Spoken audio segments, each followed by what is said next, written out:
Hello, hi, and welcome to episode 7 of Coffee with M's podcast. This week I have a special guest with me in person today. This is Matt Ascough, and he is a head of food and beverage, working specifically for Beverley Racecourse, part of CGC Events Catering Company.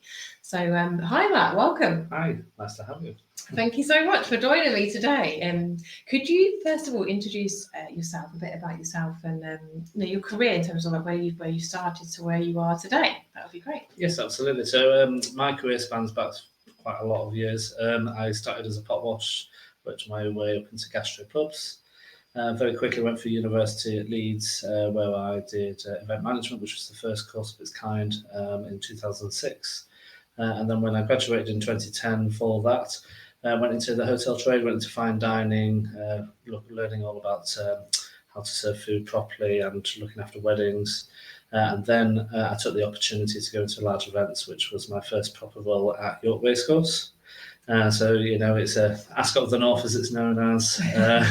Went myself up from a junior manager to senior events manager to then operation manager. And then recently last year, took the opportunity to head up and run the F&B of Beverley Racecourse, where I am still currently there now. Amazing. Yeah, congratulations. That's a recent promotion as well, isn't it, that you've had it is, yes. That job change.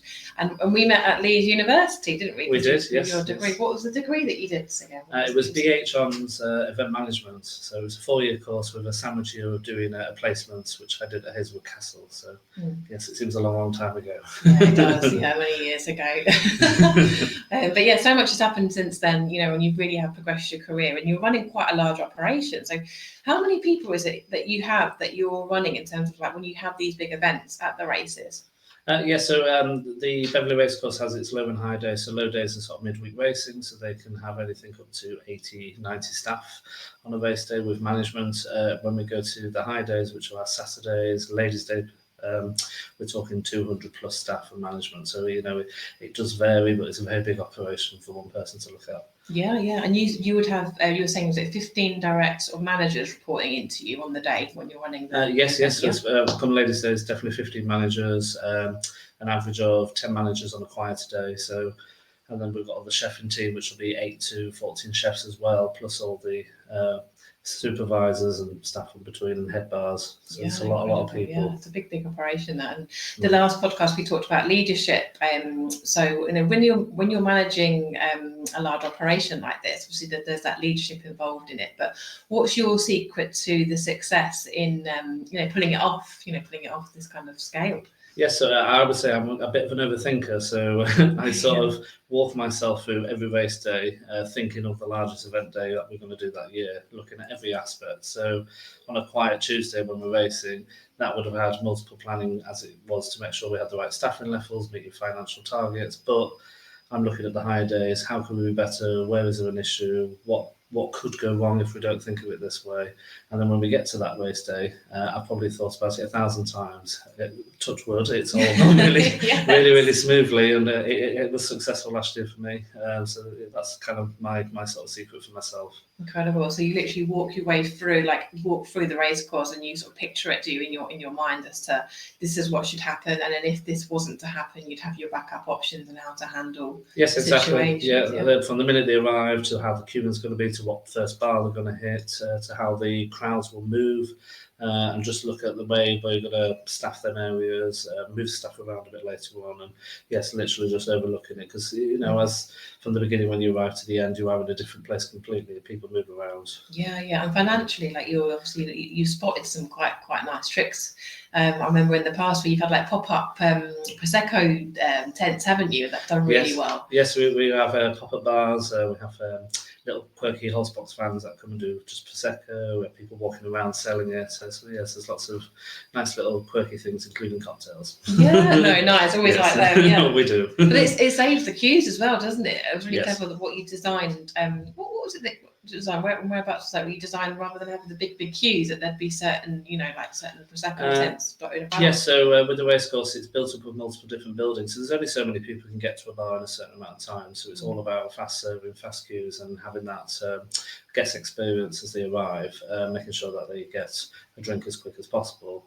So we have like food courts and little marquee areas. So we've adapted them and made better branding, better fast serve bars as it is, reduced the options on there, but purely for what statistics are saying that people are buying, so we can get them queues down, get the drinks in people's hands, so people can enjoy what they're there for. Amazing, yeah, no, that's really clever, yeah, lovely. And Matt, you have quite a name in York. I say you're famous. You've award-winning. You've been on radio for a specific event that you started. Tell us about when this started, what the event is, and a little bit about that. Yes, so in 2013, before we go into the event, I was diagnosed with cancer, which touched me and my family and my friends quite unexpectedly with testicle cancer. Once I've got through the treatments, I decided I wanted to give back to the charity. So in 2014, I started the brand of the Hopes and Dreams Ball, which was in York. There wasn't much charity large-scale events, so I set myself a mission that I wanted to do a one-off ball, give back to the charity, which I successfully did.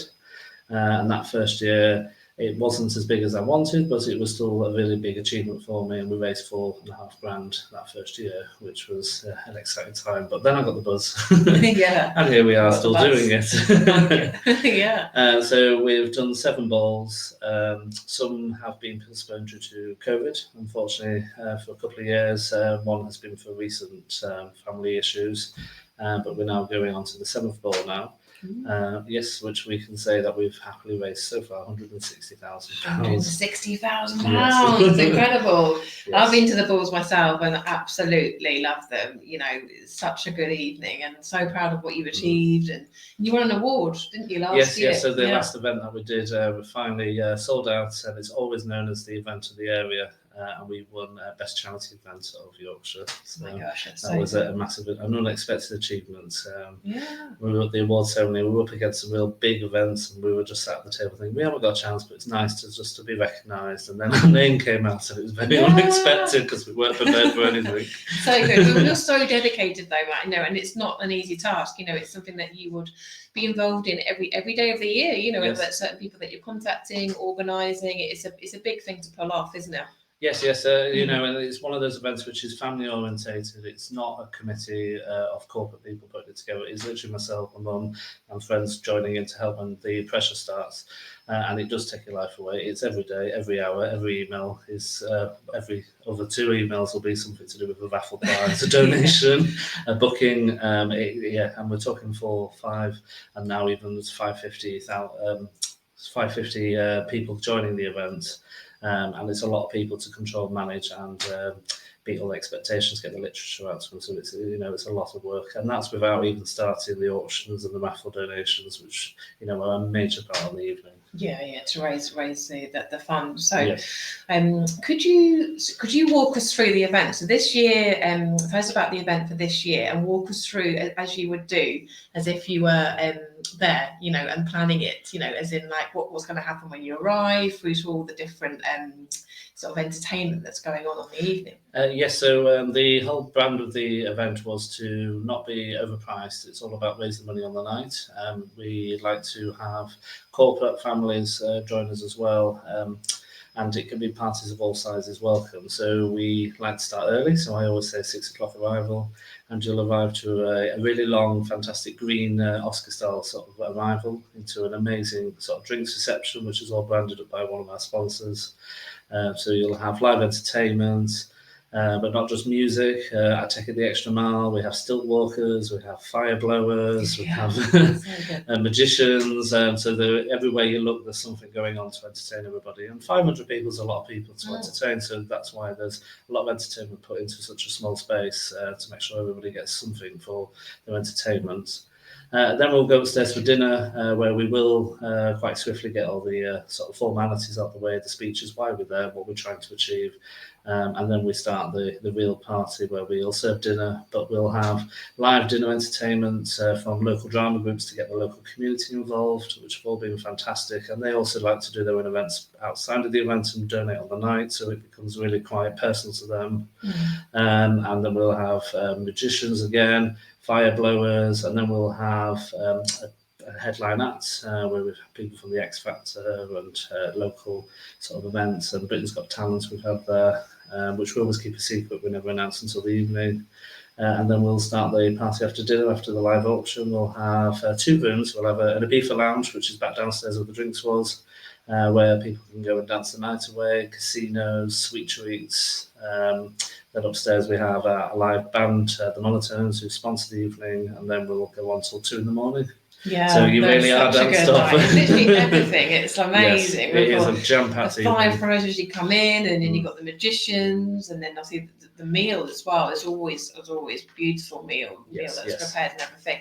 Drinks, you've got the people singing. You've even got like dramatics groups as well. Got local dramatics groups performing. There's always someone. Who was the waiters? Like the we had waiters. We had the singing waiters who were located in Leeds, and they came and pretended to serve people, and then suddenly gave the eye of surprise to everybody. Did a massive 40-minute performance, which was amazing because everyone was stood on their seats, and everyone was just enjoying it. So good. Absolutely. Well, and tell us about this year's ball, because it's something quite significant that you're raising money for this year. Yes. So for the last year, we've had a lot of red tape, and we can now officially talk about it, which is really exciting. So the ball's always been for Macmillan Cancer, but this year it's a real personal, close to heart to community now. So we are now raising for the new £2.1 million Macmillan Cancer Support that's been built at York Hospital. It's a massive investment, probably one of the largest for Macmillan to invest in recent years, and it is a big campaign. But the reason why it's so important is because since COVID hit, York Hospital hasn't actually had a proper cancer ward. It's been shut, collecting cobwebs, unfortunately. But finally, we've got planning permission, and it's all starting to build up to open next year. But we really, really need the fundraising now. So that's why my ball's become quite a bit of the face of that campaign locally. So we're hoping that we could achieve that. Raise as much as you can, for that local award. That's fantastic. And each year, you've always raised more and more each year. So what is it to beat? What was the last figure last time? We've always sort of had a bit of thing going on where we've doubled it. So we did 4,000 one year, 8,000 the next, 12 to 20, and then we've topped into the 40,000s now. So if I can beat over 40,000 again, it's a big achievement regardless. But yes, everyone digs really deeply, and we always like to theme the events every year, make it a bit different than just the normal formality of a ball. So this year we're going for the swinging 60s to get everybody into their flower power and enjoying it. I can't wait. I need to find myself something themed for the 60s night, and this is in October. And tell us a bit about when it is and where it is. Yes. So on October the 26th at York Racecourse. So we've already started our sales campaign, but we are really looking for that's local support and sponsorship, because without sponsors, the events can't happen. There's a lot of cost involved in putting an event on this scale. We were talking about that earlier, weren't we? How much does it cost to put on the event? It all depends on final tickets, but at a ballpark figure, 35 to 40,000 would be a good starting point just to put on that event. And you have how many people there? What's the we've always been around about 500 selling out. If with a local campaign, it'd be nice to just push it slightly higher. But the most we can get into that facility is 550. So it's a lot of people for an event, which an average charity ball in that area, which I've done many in my career, they're only between about 250 and 350 anyway. So it is a big dramatic push for people to make sure they're all happy and enjoying themselves, which is what I'm all about. Yeah, that's it. Oh, definitely. You're brilliant at it, Matt. You live and breathe, and you're so good at it. So how many months have we got then until the ball? We've got I think we're April, May, June, July, August. So 6 months to go. Matt is looking for a few things for support of the ball. So tell us a bit about some of those things, or tell us what it is that we need for this year Yes, so Yeah. we do have a very good standard of long-serving sponsors. They've been with us from the very beginning. It's very rare that we change sponsorships, which is really nice because that makes it really a community spirit. We have the local radio, York Mix Radio, who have always done our hosting and are fantastic at what they do and really do support us. But without sponsors and financial sponsors, we can't do what we're doing. So we are looking for a main sponsor, a financial sponsor to donate to the event to cover costs. This would be not a specific area, it could be generic costs of up to £2,000 to join our other main sponsors, plus a donation to the live auction, which they will get a gold front row table. They will get all the marketing, all their logo recognised up to the event, social media posts, and they will be the front of the ball with the other sponsors and our headline sponsor, CP Events, who are our platinum sponsors. So you get really recognised, and Amazing. Our social media platforms are not just local; they are sort of countrywide. So you do get a real good network of people involved on that. And there's a table with that. Like you say, how many per table would you say there is? You would get 10 people on a table Yep. for that, and then you can purchase more tickets as and when you wish, and make it a real nice corporate to entertain really nice clients that you want to show off. Exactly. For such a good cause as well, and it's such a good night. Yes. Honestly, it is so much fun. And what else is it that you're looking for as well to help with the event? Yes, so it's not all just about finance. Even though to companies there is a financial cost, so we're looking for a graphic designer who will be the face of everything on the event, from the logo to the marketing, posters, flyers, the event souvenir booklet on the night, which everybody gets, to even the signage. That's a real key sponsor, so we get the brand right, especially with the Swinging 60s. There'll be lots of flower power that's needed for that. Yeah. And then to co-host with that will be a printer as well, so who does all our printing. So we've had some great printers in the past, but unfortunately this year things do change and businesses change hands, which is what the situation we're in. So we're looking for a printer who will kindly donate all the costs and printing to do what we need to deliver the evening. So what a fantastic way to showcase their business, though, as well as support such a great cause. But I'm thinking graphic designer that wants to show off their their ability, and if they're building up a portfolio perhaps at the beginning of their career, this could really help with that. Yes, absolutely. Because the guest list on the night,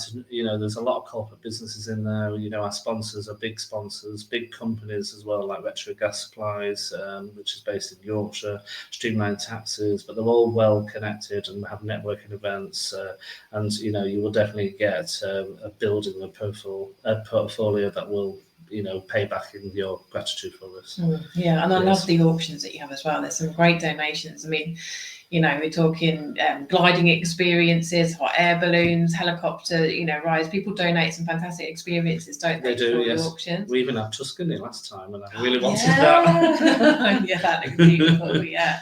Yes. So you're looking for more donations like that for the auctions as well, with raffle prizes? So, our live auction is the main part of the fundraising after dinner. So we're still looking for once-in-a-lifetime experiences, private boxes, hospitality, something a bit different, or even a holiday home, stuff like that is really, really, really gratefully achieved. Then we have raffles, and we have a silent auction again, which, raffles can be absolutely anything donated, which we, always goes towards the fundraising. And then at the silent auction is sort of your middle sort of ground, making sure that we suit all budgets on the evening as well. It's not all about high-end opportunities. We want everybody to be part of it and be able to give something and take something away with it. So that's why we do all these. Yeah, it's very inclusive. And everyone gets involved. And amazing, how exciting! Well, I'm really looking forward to it. So October 26th, the Macmillan Hopes and Dreams Ball. Where will people be able to find information about the ball? Is it on certain social media? Yes. Absolutely, which is really important. So make sure you get the 26th of October in your diaries. Head over to Facebook, type in Macmillan Ball 2024, and then you will find all our ways to pay, buy tickets, and contact me directly, so we can make sure you get there and enjoy the evening. Amazing. I hope to see more people, that are perhaps watching the podcast today to support Matt with the ball. And if that's something that you'd like to do, if you're interested in being a sponsor or have anything that you'd like to donate, would like tickets for the event, please do find that on Facebook, reach out to Matt, or you can reach out to myself and I'll put you in contact with him and go from there. Well, thank you so much. Thank you for joining me today, Matt. Really appreciate that. And bring on the ball. Bye.